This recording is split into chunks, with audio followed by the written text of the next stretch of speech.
সৎপাত্র কবি সুকুমার রায়ের লেখা। শুনতে পেলুম পুস্তকে তোমার নাকি মেয়ের বিয়ে, গঙ্গারামকে পাত্র পেলে, জানতে চাও সে কেমন ছেলে?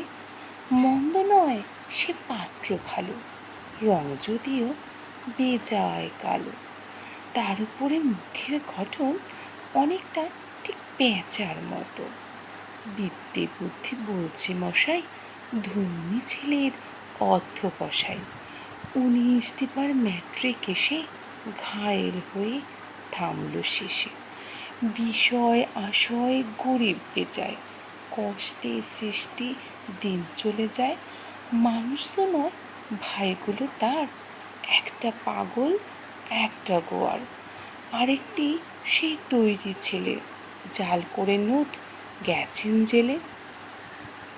কনিষ্ঠটি তবলা বাজায়, যাত্রা দলে 5 টাকা পায়।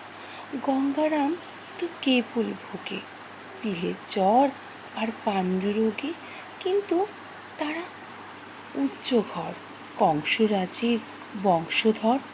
শ্যামলাহেরই বনগ্রামের, কি যেন হয় গঙ্গারামের।